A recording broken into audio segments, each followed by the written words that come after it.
हरियाणा कांग्रेस के नवनियुक्त प्रभारी संजय दत्त ने प्रदेश के कई वरिष्ठ नेताओं से मुलाकात की। नेता प्रतिपक्ष भूपेंद्र सिंह हुड्डा, प्रदेश अध्यक्ष राव नरेंद्र सिंह समेत कई नेताओं से अलग अलग मुलाकात कर संगठन से जुड़े मुद्दों पर चर्चा की।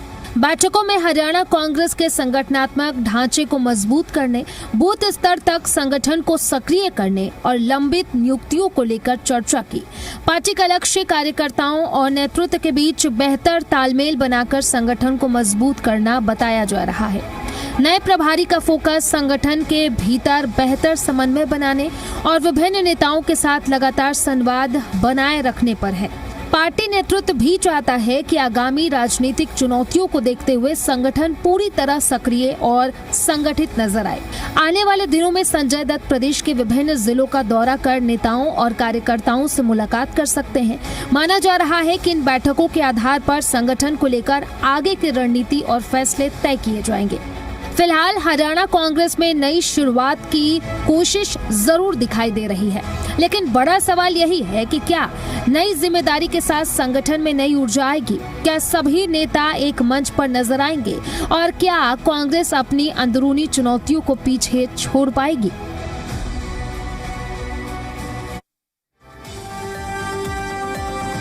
तो हरियाणा में नई नियुक्ति हुई है, नए प्रभारी को जिम्मेदारी सौंपी गई है। अब इसको लेकर के कई सवाल हैं। पहले उन सवालों पर नजर डाल लेते हैं और इन्हीं सवालों के इर्द गिर्द हमारी आज की ये चर्चा रहने वाली है। सवाल नंबर 1 ये है कि नए प्रभारी कांग्रेस को एकजुट कर पाएंगे। इसी को लेकर के सवाल नंबर 2 ये है कि संगठन में क्या नए बदलाव करेंगे संजय दत्त, और उसी को लेकर के सवाल नंबर 3 ये है कि हरियाणा कांग्रेस की खेमेबाजी कैसे खत्म करेंगे। तो उसको लेकर के हमारी ये सवाल है और इन्हीं सवालों के इर्द गिर्द हमारी आज की ये पूरी चर्चा रहने वाली हो। लगातार हम ये सवाल भी हम आपको टीवी स्क्रीन पर दिखा रहे हैं, जिसको लेकर के हमारे कई सवाल हैं। हरियाणा कांग्रेस की खेमेबाजी कैसे खत्म करेंगे, सबसे बड़ी चुनौती है। सवाल नंबर 1 ये है कि नए प्रभारी कांग्रेस को एकजुट कर पाएंगे। सवाल नंबर 2 ये है कि संगठन में क्या नया बदलाव करेंगे संजय दत्त, और इसी को लेकर के सवाल नंबर 3 ये है कि हरियाणा कांग्रेस की खेमेबाजी कैसे खत्म करेंगे, क्योंकि लगातार खेमेबाजी नजर आती है, गुटबाजी नजर आती है। अब इसी को लेकर के कई तरीके के सवाल भी उठते हैं। विपक्ष में इसको लेकर के लगातार हमलावर रहता है। हाल ही में राज्यसभा चुनाव हुआ था और कहीं ना कहीं उसमें भी कांग्रेस की गुटबाजी जो है, अंतरकलह जो है वो खुलकर थी। अब इसी के इर्द गिर्द हमारी ये चर्चा रहने वाली है और इसी को लेकर के हमारे कुछ सवाल भी हैं। ये सवाल हम लगातार टीवी स्क्रीन पर भी दिखा रहे हैं और इन्हीं सवालों पर आज हम चर्चा करेंगे और ये समझने की कोशिश करेंगे कि आखिर किस तरीके से आगे जो है कांग्रेस में जो खेमेबाजी है, गुटबाजी है, वो खत्म होगी।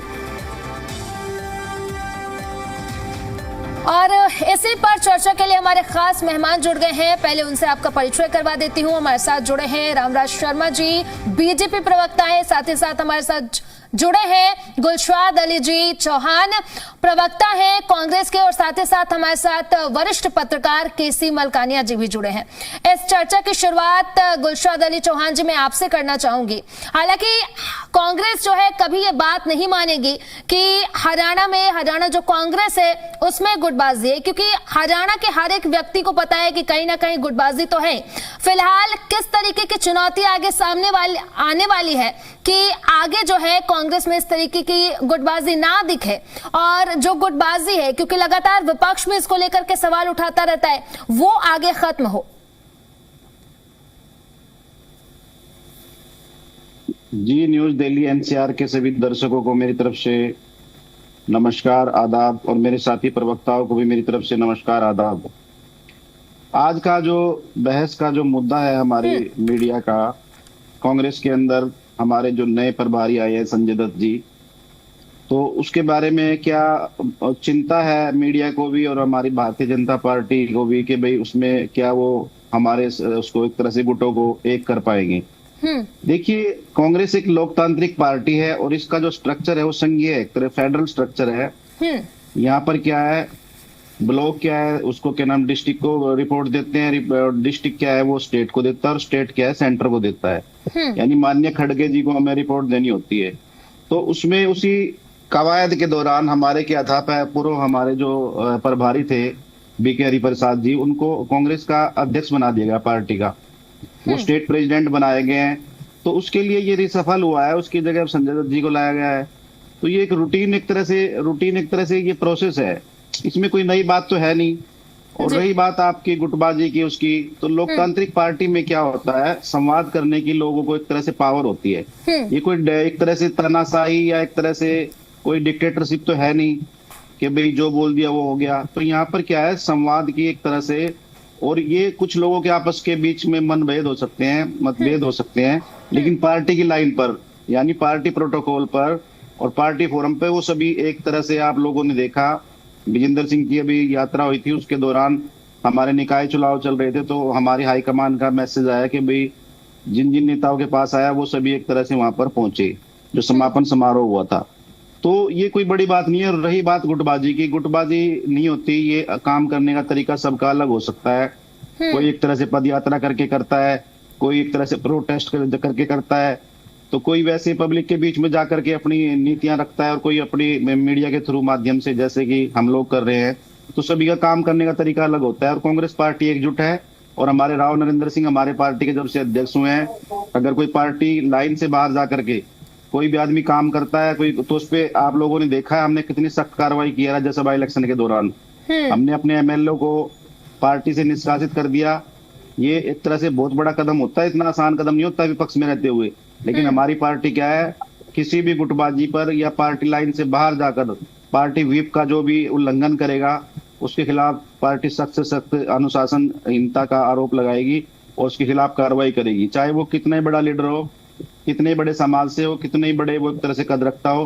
पार्टी में हर कार्यकर्ताओं की बराबर की वो रहेगी, और हमारी पार्टी इसी लाइन पे काम करती है। और माननीय हमारे जननायक राहुल गांधी जी, आप लोग देख रहे हैं जनता के मुद्दों को किस तरीके से उठा रहे हैं। और हरियाणा के अंदर आप लोगों ने देखा IDFC फर्स्ट घोटाला हुआ, भी कितना बड़ा घोटाला हुआ।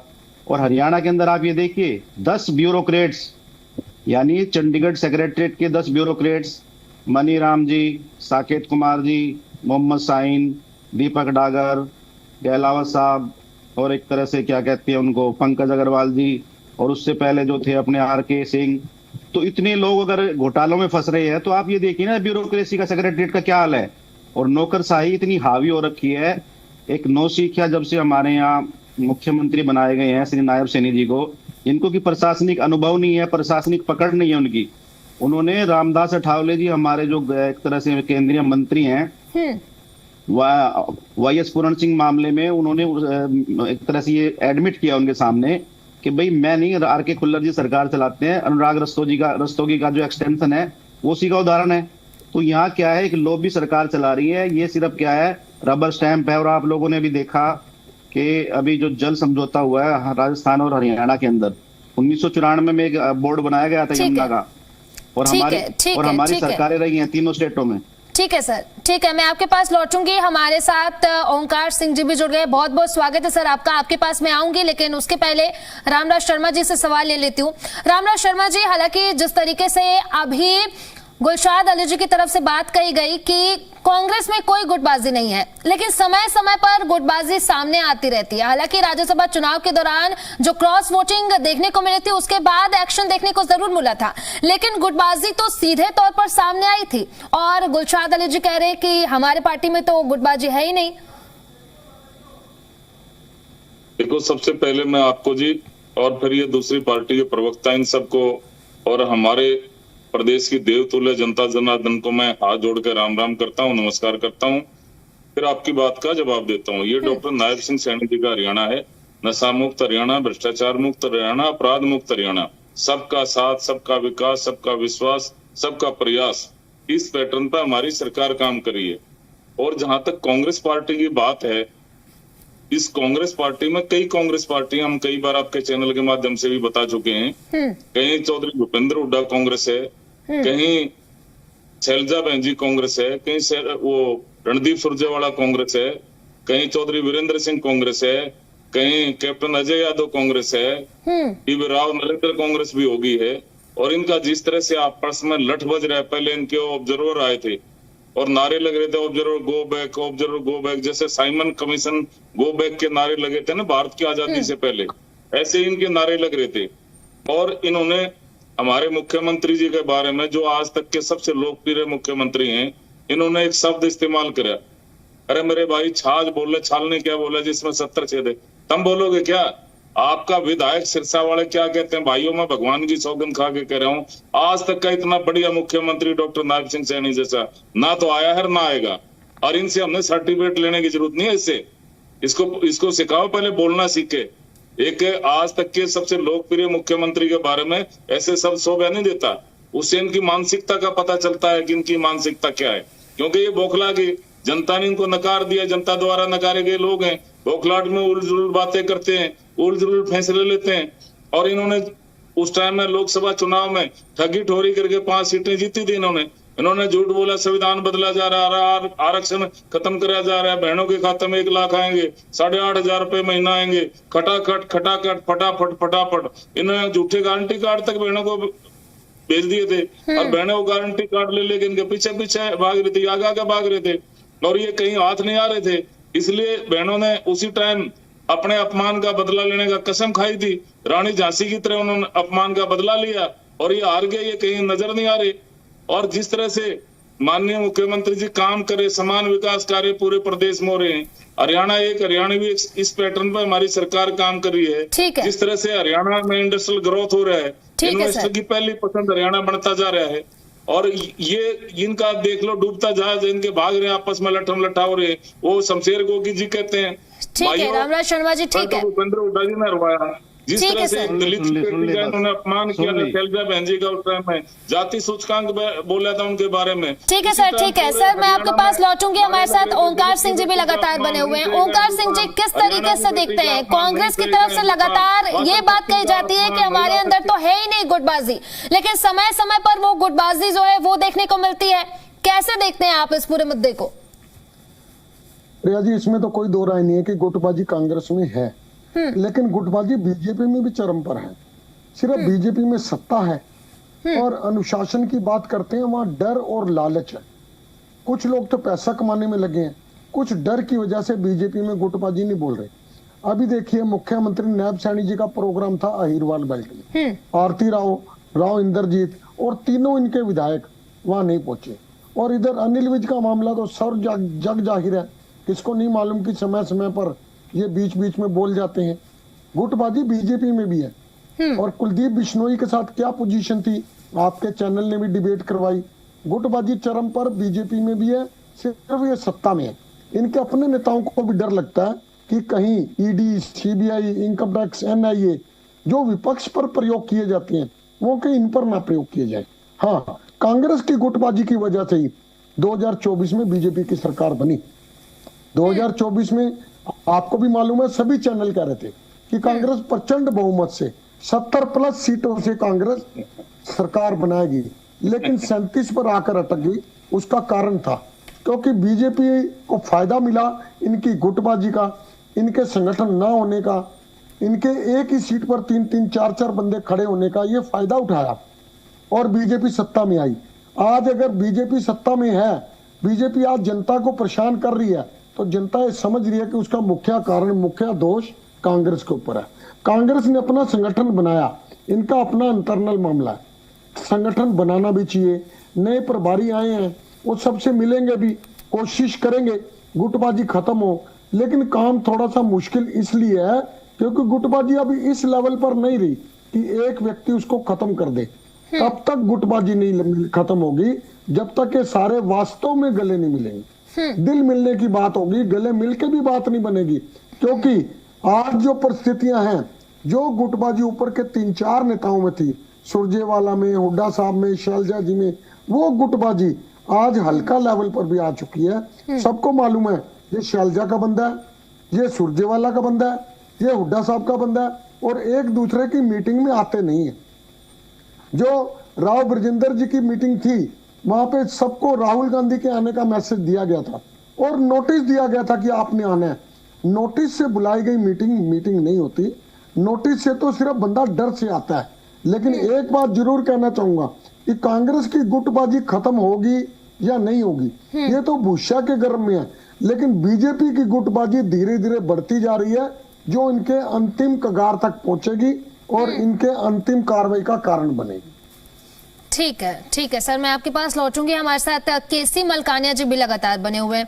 केसी मलकानिया जी, नई जिम्मेदारी तो दी गई है, लेकिन सवाल यह है कि जो गुटबाजी है वो हरियाणा के किसी व्यक्ति से छिपी नहीं है। किस तरीके से कांग्रेस में गुटबाजी है, राज्यसभा चुनाव दौरान की अगर बात करूं तो उस दौरान भी देखने को मिला था किस तरीके से क्रॉस वोटिंग की गई थी। अब सवाल यह है कि आगे किस तरीके से कांग्रेस काम करे, या फिर आगे और कितनी चुनौती है कांग्रेस के सामने इस गुटबाजी को खत्म करने के लिए। सोनाली जी, आपको और सभी प्रवक्ताओं को, हरियाणा की जनता को मेरी ओर से नमस्कार, राम राम। जहां तक कांग्रेस का सवाल है, कांग्रेस ट्राई तो कर रही है, कोशिश कर रही है कि गुटबाजी समाप्त हो। राहुल जी ने अननोन चेहरा जो है वो राज्य सभा के लिए खड़ा किया ताकि उसके ऊपर कोई प्रश्न चिन्ह ना उठे। जो कांग्रेस अध्यक्ष नरेंद्र राव जी है उसको भी अननोन चेहरा या किसी गुट का ना समझकर उसको लाए, और बीके हरिप्रसाद जी प्रभारी रहे। परंतु जो कांग्रेस के अंदर गुटबाजी है, इसमें मुख्यमंत्री के चेहरे भी कई हैं, भूपेंद्र हुड्डा से लेकर शैलजा से लेकर सुरजेवाला से लेकर अब ब्रजेंद्र सिंह जी भी नए चेहरे आए हैं। तो इस प्रकार जो चेहरे हैं, गुटबाजी है। हर कोई जब चुनाव आते हैं तो अपने गुट को उभारने की कोशिश करता है, और वो चाहता है कि दूसरे गुट के जो विधायक हार जाए, हमारे गुट के जीते, तब हम सीएम बन सकेंगे। जब आप दूसरों को हराते रहोगे तो आपकी मेजॉरिटी कैसे आएगी, आप कैसे सीएम बन सकेंगे। जब तक आप मिलकर नहीं चलेंगे तब तक आप सीएम नहीं बन सकते। जैसे अब कांग्रेसी प्रवक्ता ने कहा कि हमारे में आंतरिक लोकतंत्र है।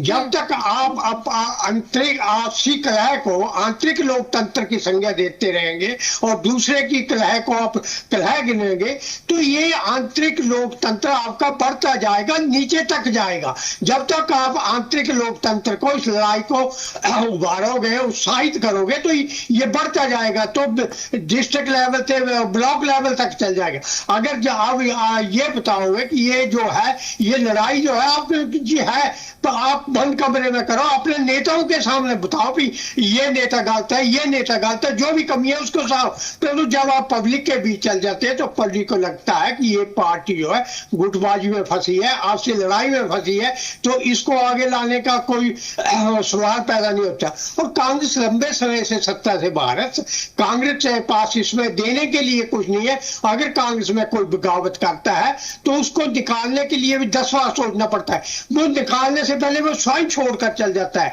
जबकि जो सब पार्टी सत्ता में होते हैं उसके पास बहुत कुछ होते हैं, बोर्ड कॉर्पोरेशन के चेयरमैन होते हैं और कई पद होते हैं, तो वो अकोमोडेट कर लेते हैं। और भारतीय जनता पार्टी में एक गुण है कि वो हर समय जो है चुनावी मूड में रहती है, और उनके पास लीडरशिप स्ट्रांग है।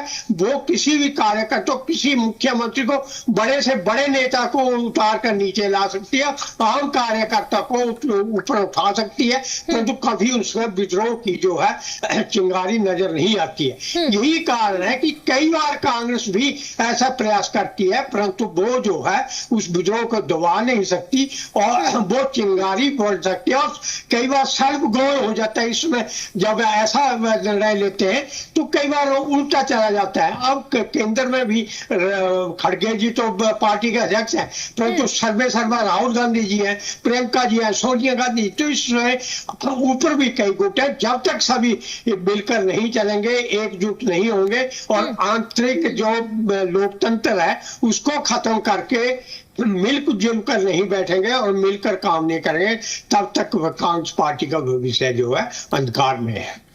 ठीक है मलकानिया जी, इस चर्चा में हम लौटेंगे, उसके पहले बहुत बड़ी खबर सामने आ रही है। पहले वो खबर बता देते हैं। हरियाणा कांग्रेस संगठन को लेकर के 8 जुलाई को एक अहम बैठक होने जा रही है। हरियाणा प्रदेश कांग्रेस कमेटी की जनरल बॉडी की ये बैठक चंडीगढ़ स्थित पार्टी कार्यालय में आयोजित होगी। बैठक में प्रदेश कांग्रेस के नवनियुक्त प्रभारी संजय दत्त मुख्य अतिथि के रूप में शामिल होंगे, और उनके अलावा प्रदेश कांग्रेस के वरिष्ठ नेता, पदाधिकारी और जनरल बॉडी के सदस्य भी इसमें मौजूद रहेंगे और माना जा रहा है कि बैठक में संगठन की मजबूती, आगामी राजनीतिक कार्यक्रमों और पार्टी की रणनीति पर विस्तार से चर्चा की जाएगी। तो प्रदेश स्तर पर संगठनात्मक गतिविधियों की समीक्षा के साथ आगे की कार्य योजना पर भी मंथन होने की संभावना जताई जा रही है। कांग्रेस नेतृत्व की इस बैठक पर प्रदेश की राजनीतिक हलकों की नजर जो है अब बनी हुई है। तो ये बड़ी बैठक होने जा रही है। अब ऐसे में देखने वाली बात होगी कि इस बैठक में कौन कौन शामिल होता है।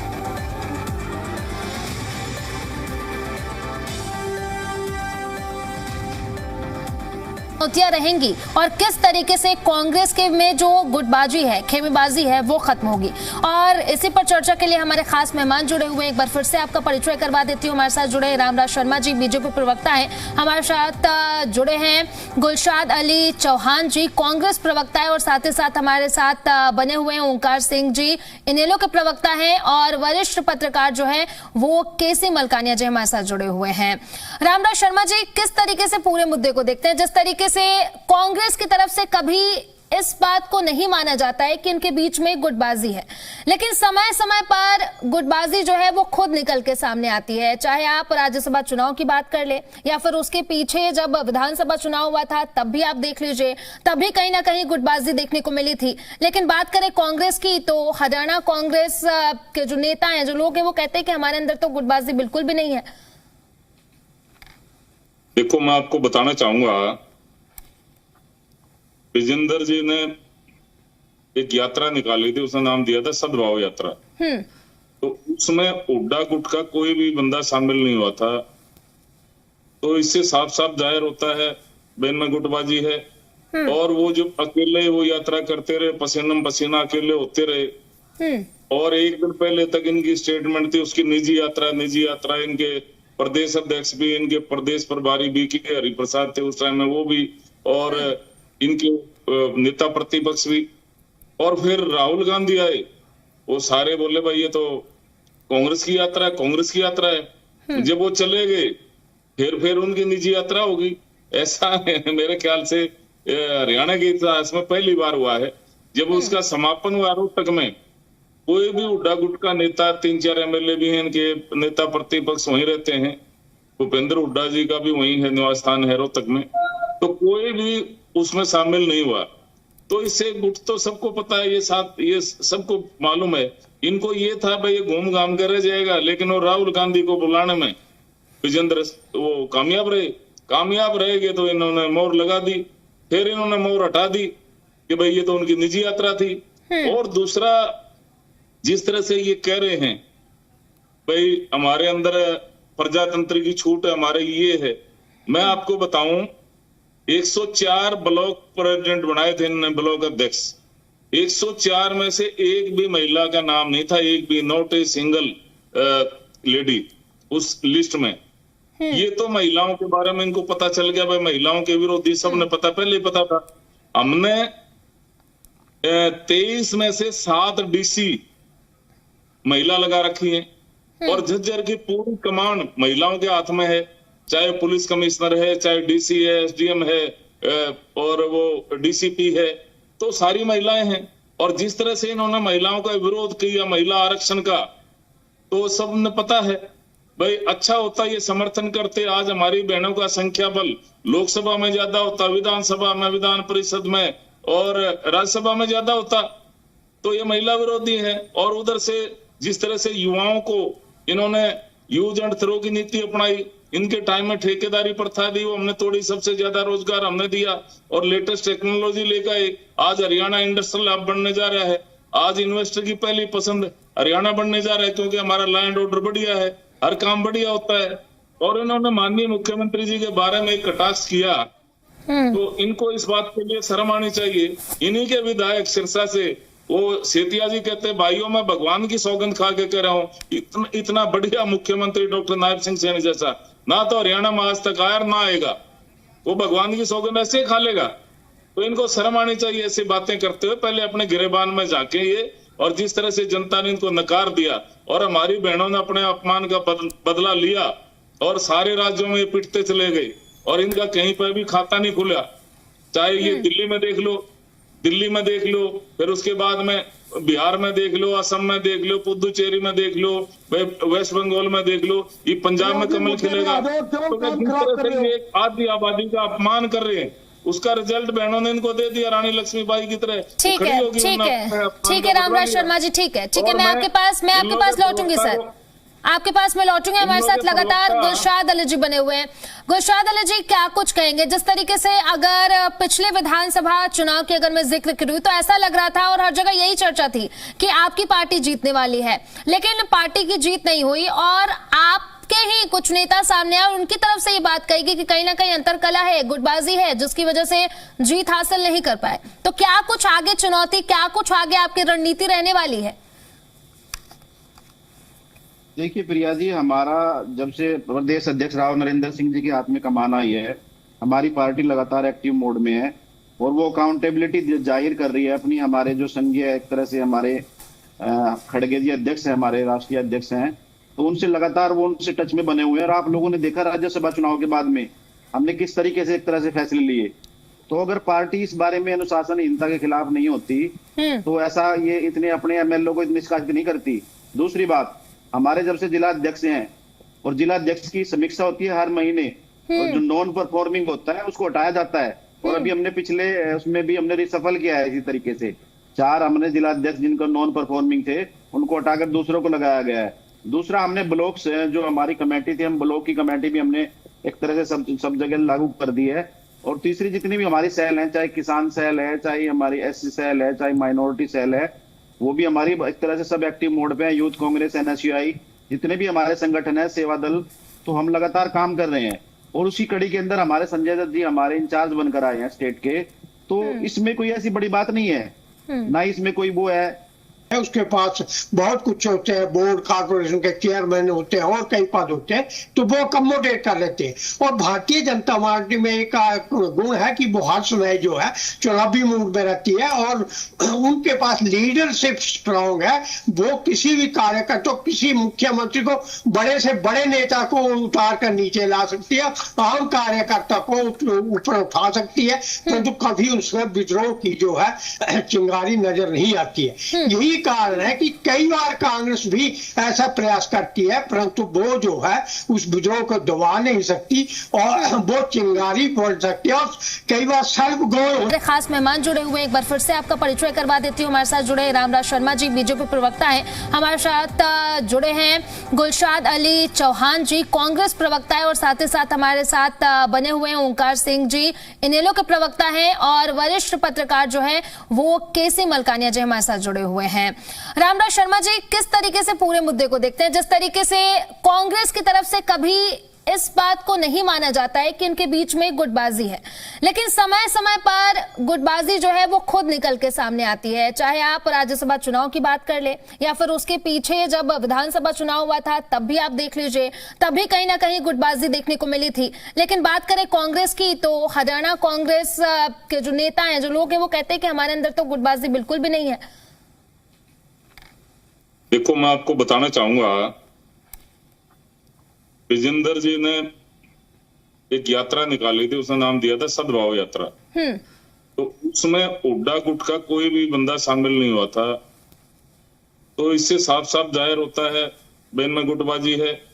और वो जो अकेले वो यात्रा करते रहे, पसीना पसीना अकेले होते रहे।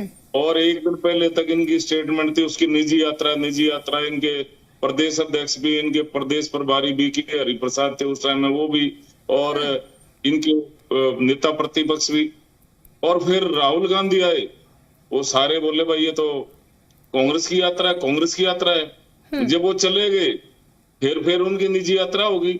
ऐसा मेरे ख्याल से हरियाणा के इतिहास में पहली बार हुआ है।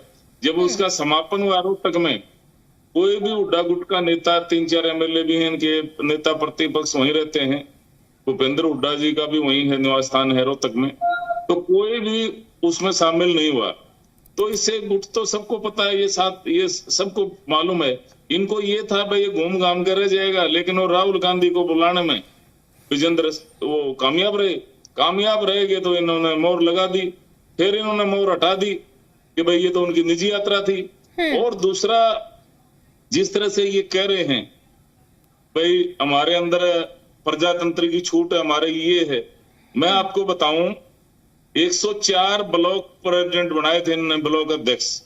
104 में से एक भी महिला का नाम नहीं था, एक भी, नॉट ए सिंगल लेडी उस लिस्ट में।